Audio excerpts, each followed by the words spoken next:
So we're looking to a new future. All of the topics are designed for one purpose, to link Belfast, to link all of its neighbourhoods, West Belfast with East Belfast, North with South, with one common purpose, to make sure that economic regeneration, to make sure that projects that are occurring in the city help everyone in the city. Where are the opportunities, and how can we actually maximise the potential that we have in the city in terms of being able to create jobs and growth and develop the city economically?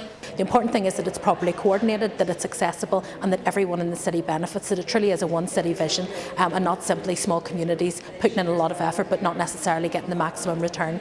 Those four in themselves are only part of the story. They're the headline grabbers. But there's been 200 projects with over £300 million spent on them in the last 4 or 5 years. So I would urge the Tourist Board, yourself as a chair, to take issues like political tourism, historical tourism, and know that it's recognisable.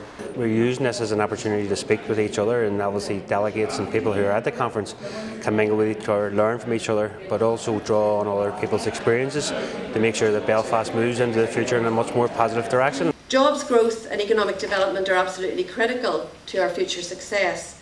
This morning is no better example. City on the Cusp is the theme, and we have the private sector, the public sector, we have communities, we have the educational establishments, we have people from outside talking about how we can really take the assets which we have in the city and really build on them and make a successful future for all the communities across the city. We have a well-educated young population.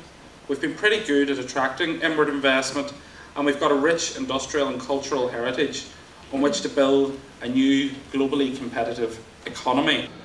To have the Newark link is an integral part of building Northern Ireland for the future, as it gives Northern Ireland business travellers and tourists both access to not only the financial capital of the world in New York, but the United States. And for those who don't know, Salmar Ustig stands as a centre of excellence for the Gaelic language and culture, a centre of which he's also patron. He speaks about how, and I quote, "every aspect of our environment and identity is also enriched by true diversity." And one of the things we were doing today was looking at languages and the role that they have, not just as part of our shared culture and shared heritage, but also the economic benefit that they have as well.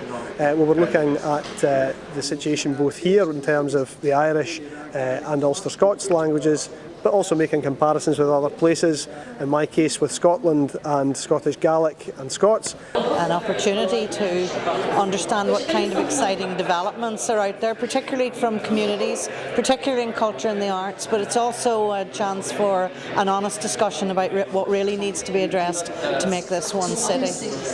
There has been an acknowledgement it's deeply divided.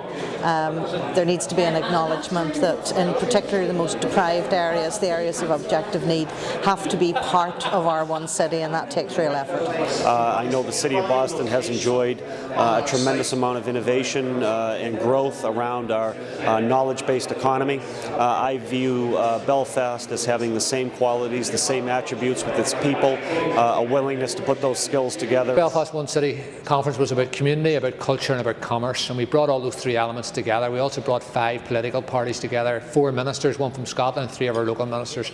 I think you saw the private sector represented here through David Dobbin, CEO of Dale Farm, but also by the public sector, by Patricia McKeown of Unison. So you had that huge energy in the room, people with different points of view, but all united around one thing: they want to create a better Belfast, and that can't be created without us all agreeing that it has to be one Belfast with a place for everyone.